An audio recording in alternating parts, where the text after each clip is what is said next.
وحبيبنا وشفيعنا وزهرنا ومولانا محمد.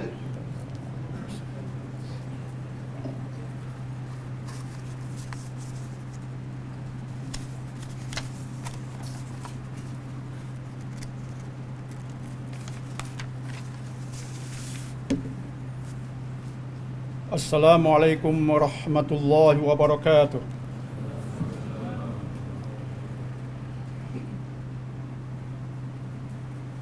Allahu akbar, Allahu akbar, Allahu akbar, Allahu akbar, Allahu akbar. Allahu akbar, Allahu akbar, Allahu akbar, Allahu akbar.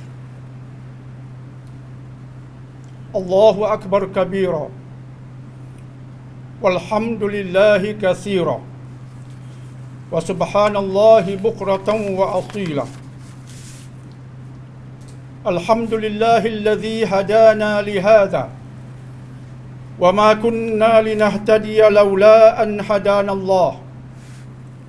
Ashhadu an la ilaha illallah wahdahu la syarika lah. Wa ashhadu anna sayyidana Muhammadan abduhu wa rasuluh.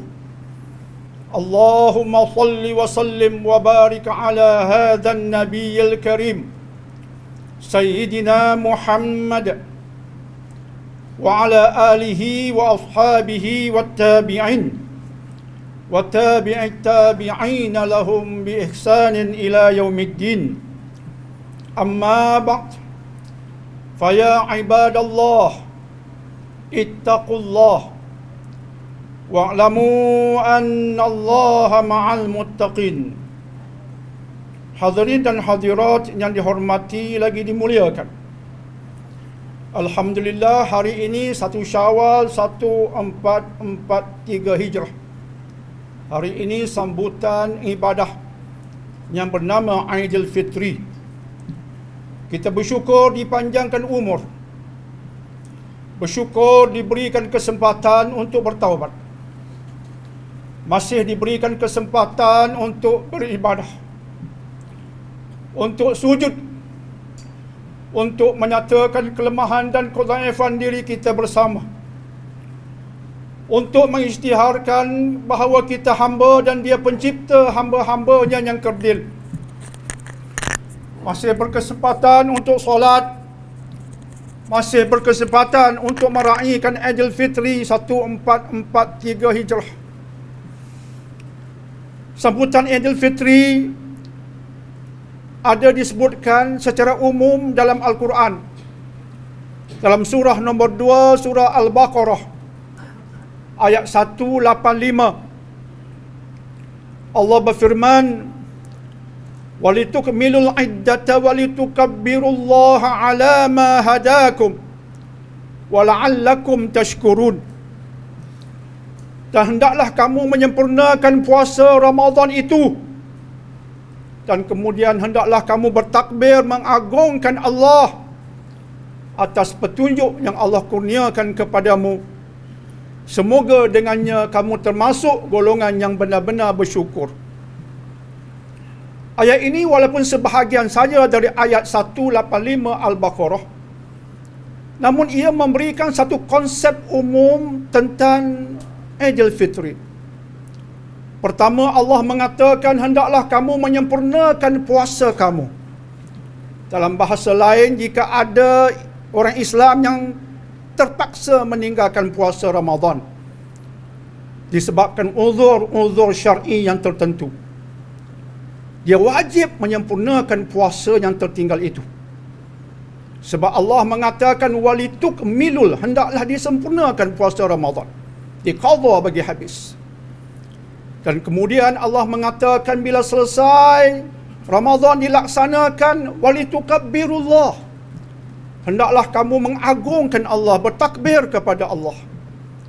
Sebab itu disunat sangat kita bertakbir sebelum solat sunat Aidil Fitri. Dan konsep sambutan Aidil Fitri itulah konsepnya. Konsepnya mengagungkan dan membesarkan Allah. Ditambah pula dengan kenyataan Allah di hujung ayat yang kita bacakan tadi, wala'allakum tashkurun. Semoga dengannya kamu termasuk golongan yang bersyukur. Roh sambutan Aidilfitri ialah roh mengagungkan Allah dan bersyukur kepada Allah dengan sebenar-benarnya. Syekh Said Hawa dalam kitab tafsir beliau yang bernama Al-Asas fi Tafsir, ketika mentafsirkan konsep syukur dikaitkan dengan Aidilfitri, Syekh Said Hawa mengatakan bersyukur dalam erti kata yang sebenarnya ialah pertama sekali kita taat kepada Allah. Apa saja yang Allah perintahkan kita patuh dan kita taat.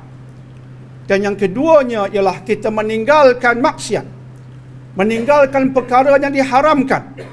Itulah maksud syukur dalam erti kata yang sebenarnya. Hari ini Aidilfitri. Orang bertanya, tidak bolehkah kita enjoy? Tidak bolehkah kita bersuka-suka pada hari ini? Jawapannya memang boleh.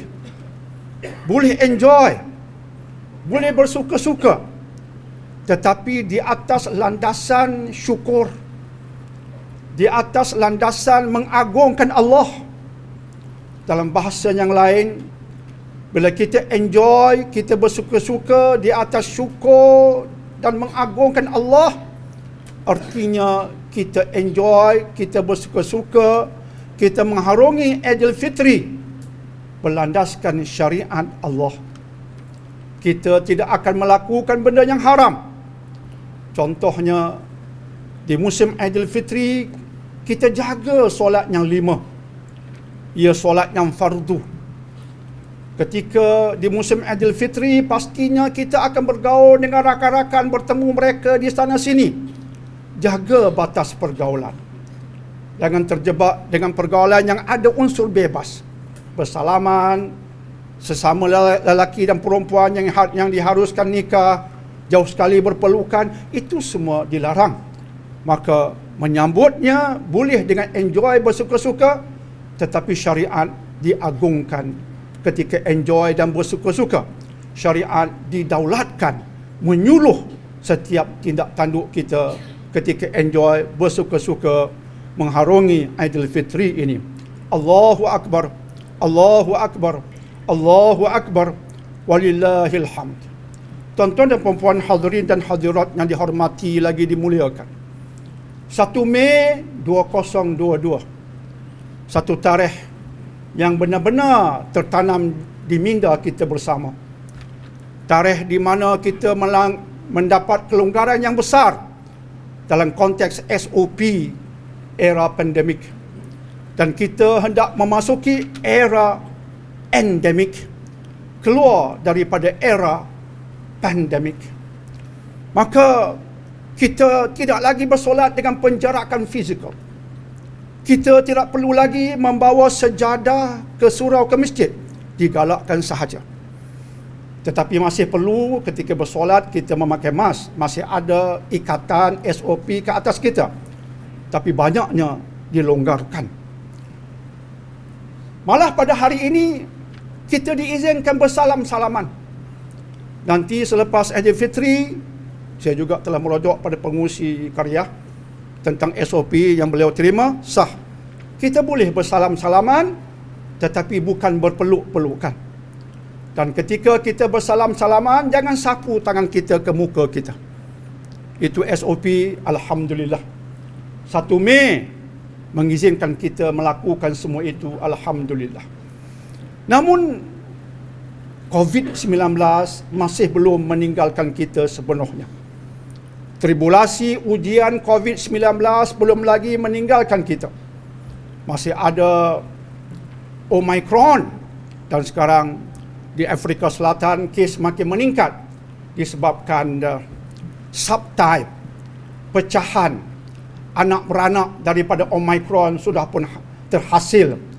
Walaupun ia mudah menjangkiti, tetapi brutalnya, keganasannya tidak begitu kuat. Kes di Malaysia nampaknya semakin menurun. Minggu ini ataupun minggu lepas kita melihat seharian ada kes yang menurun sehingga mencecah 2,000 lebih sahaja. Artinya Begitu banyak bezanya berbanding sebelum ini di tahap 20,000 dan sebagainya. Allahu Akbar walillahil hamd. Kita hendak mendekatkan diri kepada Allah sebab Allah Tuhan kita. Sebab Allah pencipta kita. Sebab Allah Tuhan yang bakal kita temuinya azza wajal di hari kiamat. Dan dia akan menimbang amalan kita. Dan Allah menyebutkan dua kalimat agar kita ingat tentangnya betul-betul berpandukan Al-Quran. Kalimat yang pertama, saqulat. Kalimat yang kedua, khaffat. Ini dua kalimat yang boleh menjadi pandu arah kepada kita. Sebagai contoh dalam sebuah ayat Allah mengatakan, faman saqulat mawazinuhu. Saqulat. Barang siapa yang saqulat, artinya yang berat timbangan amal baiknya. Ini yang kita kejar, saqulat. Kita hendak ketika bertemu Allah di hari kiamat, timbangan amal baik kita saqulat, jadi berat. Sebab jika itu berlaku, alhamdulillah, fahuwa fi 'aishatir radiyah. Dia hidup dalam keadaan diridai Allah, dan orang yang berat timbangannya di sana, insya-Allah dia bakal ke jannah, ke syurga. Dan kita minta simpang daripada yang berlakunya yang lagi satu. Bukan saqulat, tetapi khaffat. Khaffat artinya ringan. Siapa yang khaffat mawazinuhu fa ummuhu hawiyah. Barang siapa pula khaffat, artinya ringan timbangan amal baiknya. Di dunia amal baiknya tidak menjadi fokusnya. Yang jadi fokusnya enjoy melampaui batas. Yang menjadi fokusnya suka-suka melampaui batas. Solat yang 5 diabaikan, maksiat menjadi keutamaan. Akhirnya di sana kita ditimbang di sudut amal. Barang siapa yang khaffat, ringan amal baiknya, fa ummuhu hawiyah. Tempatnya hawiyah, tempatnya ialah neraka yang apinya menyala, membakar-bakar, wal'iyadzubillah. Maka kita hidup antara saqulat dan khaffat. Di mana kita hari ini, tuan-tuan dan puan-puan? Agak-agak hari ini, dengan amal yang ada di sana, biiznillah, kita akan berada di sebelah saqulat mawazinuh, berat timbangan amal baiknya, ataupun sebaliknya khaffat mawazinuh. Sebab itu Ramadan melatih kita, mendidik kita, mentarbiah kita sebulan penuh. Seolah-olah kita menaiki sebuah pesawat, nama pesawat itu Ramadan, dan perjalanannya sebulan penuh. Sebulan boleh 29 hari, boleh 30 hari, dikira sebulan. Dan kemudian kita akan mendarat. Mendarat di mana, tuan-tuan dan puan-puan? Allah mengatakan dalam surah Al-Baqarah ayat 183, la'allakum tattaqun. Semoga dengan puasa Ramadan kamu menjadi orang yang bertakwa. Dalam bahasa lain, kita selepas berpuasa sebulan, kita mendarat di pulau takwa. Hari ini 1 Syawal. Ramadan baru saja pergi beredar daripada kita. Adakah hari ini kita mendarat di pulau takwa itu, tuan-tuan dan puan-puan? Kalau kita mendarat di pulau takwa itu, apa yang akan jadi pada kita? Apa yang akan berlaku pada kita andai kata hari ini kita mendarat di pulau takwa? Bak kata sahabat Nabi yang terkenal, apatah lagi di bahagian tafsir Al-Quran, nama beliau sahabat Abdullah bin Mas'ud radhiyallahu anhu.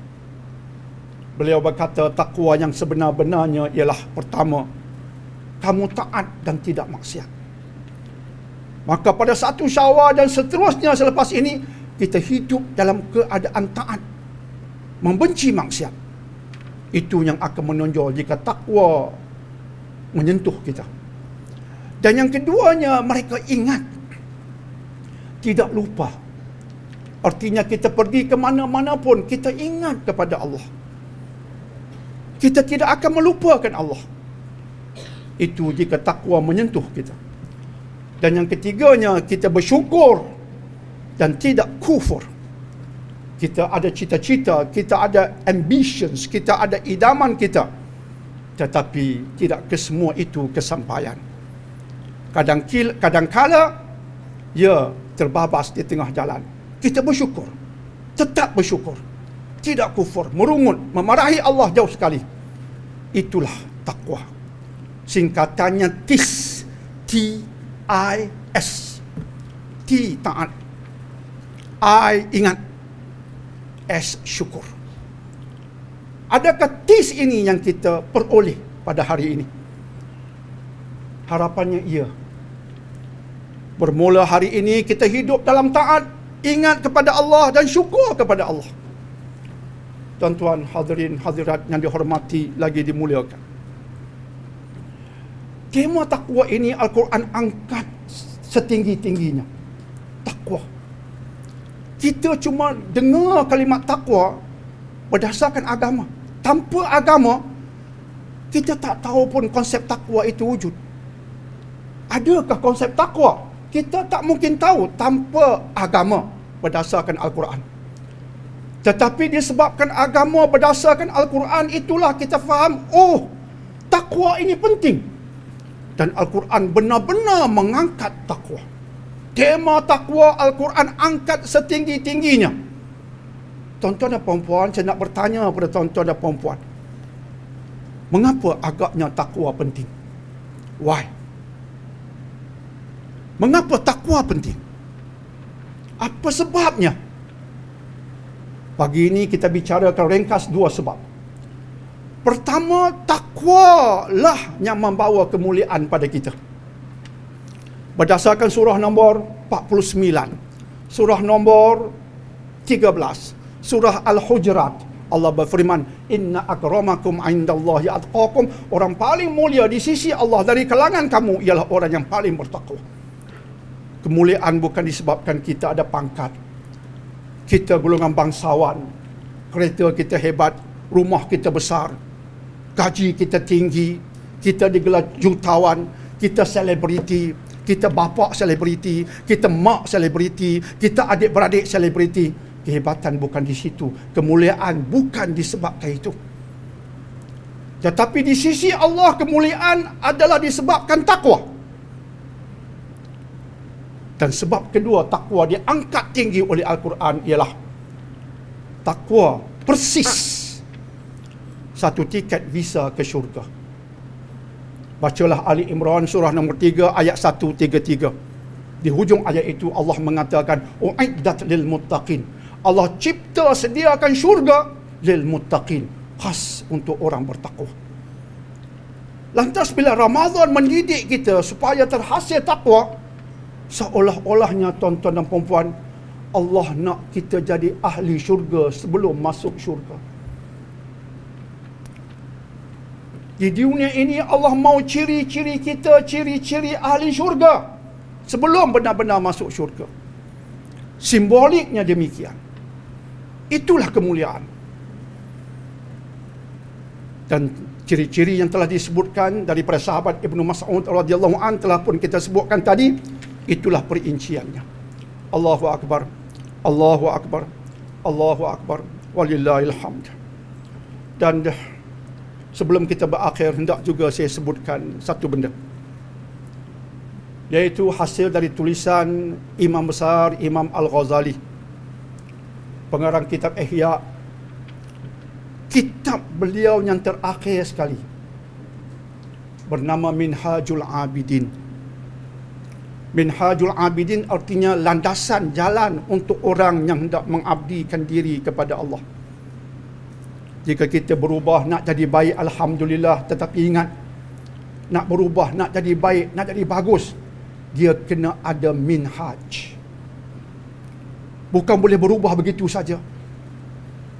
Bukan boleh nak jadi baik ikut kita saja. No. Kena ada minhaj.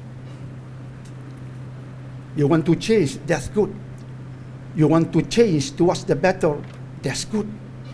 But the path, that you tread on must be the right path. Nak berubah jadi baik, baik sekali. Tetapi kita masih berterusan jadi tidak baik jika landasan yang dipilih tetap tidak betul. Maka kitab terakhir ulama agung ini Al-Ghazali rahimahullah ta'ala menceritakan tentang minhaj, jalan itu. Minhajul Abidin, jalan untuk menyembah Allah. Dan di pangkal tulisan beliau, beliau menyebutkan, dan sebutan beliau ini nak saya kaitkan dengan takwa tadi. Beliau mengatakan apa? Sesungguhnya ilmu dan ibadah merupakan dua permata istimewa. Disebabkan ilmu dan ibadahlah langit dan bumi Allah cipta. Disebabkan ilmu dan ibadahlah rasul-rasul diutus. Disebabkan ilmu dan ibadahlah kitab-kitab Allah turunkan. Allahu Akbar. Al-Ghazali mengatakan, pastinya berdasarkan dalil yang tak sempat kita bahaskan sekarang. Disebabkan dua ini, Rasul datang, kitab turun, langit bumi Allah jadikan. Disebabkan dua ini, ilmu dan ibadah.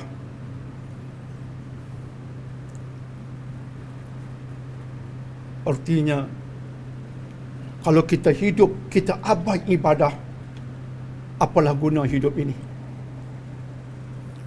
Contohnya di musim Aidilfitri, abai solat fardu.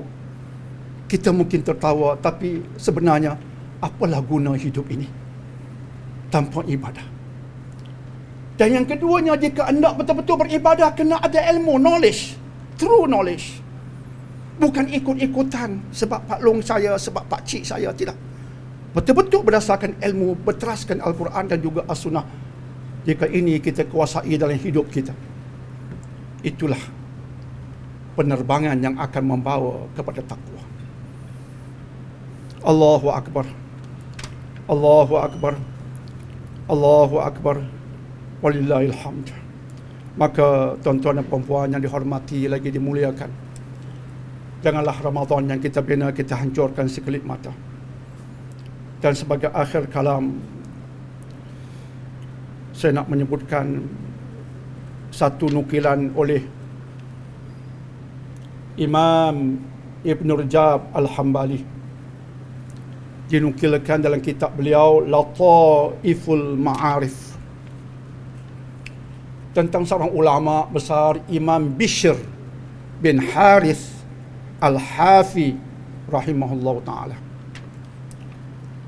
Imam Bishr ditanya, wahai tuan, apa pendapat tuan tentang orang yang pulun beribadah pada bulan Ramadan, tidak di bulan-bulan yang lainnya? Di bulan Ramadan, Masya Allah,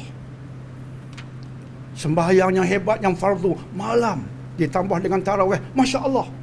Selepas tarawih berjemaah ditambah dengan witir, Masya Allah. Selepas witir tidak bangun balik, berzikir bersama imam, Masya Allah. Berdoa lagi, Masya Allah. Siang dia berpuasa, Masya Allah. Rajin mengambil Quran, membaca dari satu juzuk ke satu juzuk, Masya Allah. Buka puasa ikut sunnah dengan buah kurma sambil baca bismillah, Masya Allah. Bangun sahur, di waktu sahur dia bangun beribadah untuk makan sahur, diniatkan untuk berpuasa, Masya Allah.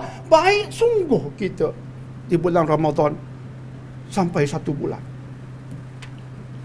Masuk Syawal, wal'iyadzubillah, perangai terbalik.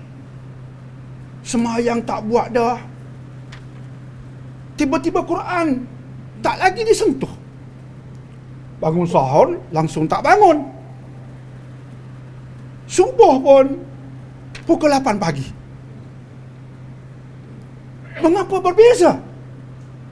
Imam Bishr ditanya tentang orang yang seperti itu, ya Imam. Berkata Imam Bishr, itu manusia yang buruk. Itu manusia yang keji. Sebab dia merasakan hak Allah hanya di musim Ramadan. Hak Allah untuk dia disembah hanya sembah di musim Ramadan. Padahal jika orang itu soleh, dia akan sembah Allah, dia akan beribadah kepada Allah setahun penuh dan setiap tahun. Bukan dikhususkan di musim Ramadan. Saya rasa ini peringatan untuk saya dan kita semua, bahawa apa yang kita bina yang baik, alhamdulillah, di musim Ramadan, rohnya teruskan sampai Syawal, sampai ke bila-bila. Allahu Akbar, Allahu Akbar, Allahu Akbar, walillahil hamd. A'udzu billahi minasyaitonir rajim. Ya ayyuhalladzina amanu udkhulu fis silmi kaffah wa la tattabi'u khutuwatis syaitan innahu lakum aduwwum mubin. Wahai mereka yang ada iman, laksanakanlah Islam secara total ataupun sepenuhnya, dan jangan diikut langkah-langkah syaitan. Mereka kesemuanya merupakan musuh yang nyata bagimu. Barakallah li wa lakum bil Qur'anil azim wa nafa'ani wa iyyakum bima fihi minadz dzikril hakim wa taqabbala minni wa minkum tilawatahu innahu huwas samiul alim.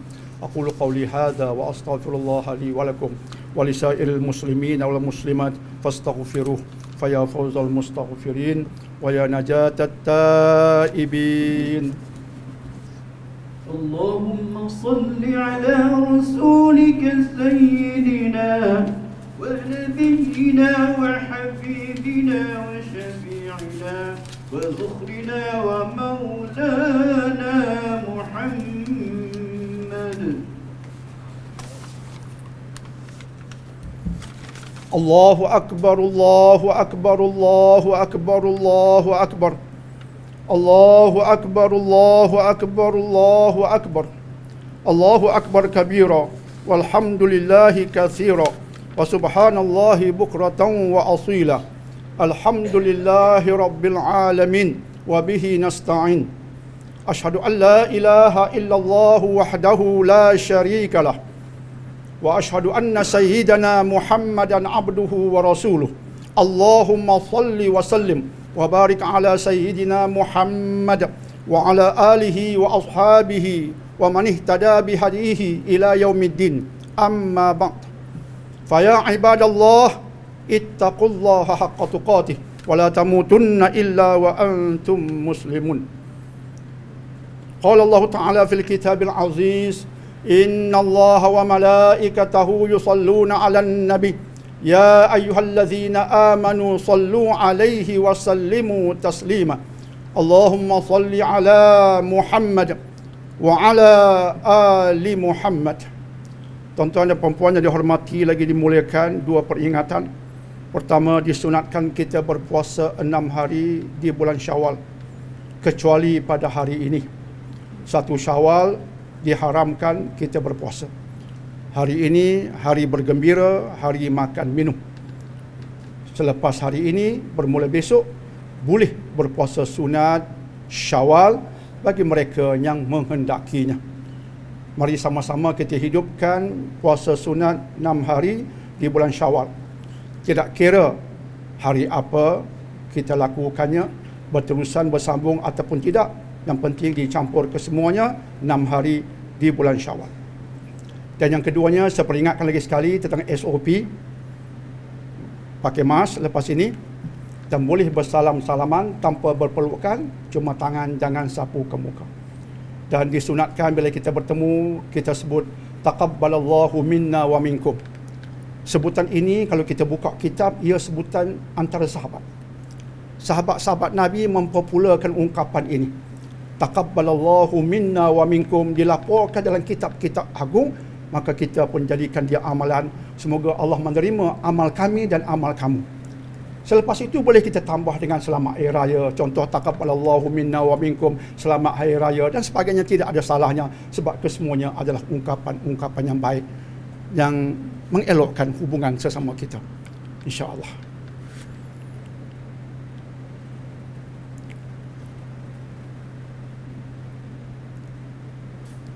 Allahumma ighfir lil muslimina wal muslimat wal mu'minina wal mu'minat al ahya'i minhum wal amwat. Allahumma la tada' lana dhanban illa ghafartah wa la hamman illa farajtah wa la daynan illa qadaitah wa la maridan illa shafaitah wa la mayitan illa rahimtah ya arhamar rahimin. Ya Allah, ya Tuhan kami berdosa besar kepadamu dalam hidup kami. Ampunkanlah dosa-dosa kami. Bersihkanlah kami daripada dosa-dosa kecil ataupun dosa-dosa besar. Ya Allah, ya Tuhan kami banyak menzalimi diri kami. Lihatlah kepada kami dengan pandangan rahmah. Dan jadikanlah kami orang yang bertakwa di sisi-Mu, ya Rabbal Alamin. Kami mendama takwa dan kami akan berusaha untuk bertakwa. Sudikanlah menjadikan diri kami orang-orang yang bertakwa di sisi-Mu, ya Dzal Jalali wal Ikram. Dan ya Allah, ya Tuhan kami, jadilah kami orang yang memberi fokus, memberi keutamaan kepada ilmu dan ibadah. Sebab dengan kedua-duanya itulah kamu menghantar rasul-rasul dan menurunkan kitab-kitab. Semoga dengan ilmu dan ibadah itu kami menjadi orang baik. Sama ada mereka itu mereka pemimpin yang berilmu dan beribadah, dan kami yang marhain di bawah juga berilmu dan beribadah. Dengannya selamat negara kami, dengannya selamat negeri kami, daerah kami, kampung kami, qaryah kami, keluarga kami dan juga diri kami, ya Dzal Jalali wal Ikram. Dan ya Allah, berikanlah kekuatan, kemenangan kepada umat Islam di seluruh dunia, terutamanya di bumi Palestin, ya Rabb, di bumi Syria, di bumi Afghanistan, di bumi India, di seluruh dunia Islam. Semoga dengan doa kami ini Kau selamatkan mereka, berikan kemenangan pada perjuangan mereka, dan jadikanlah hati-hati kami sudi untuk membantu mereka, bukan hanya mementingkan diri kami dan melupakan mereka, ya Dzal Jalali wal Ikram.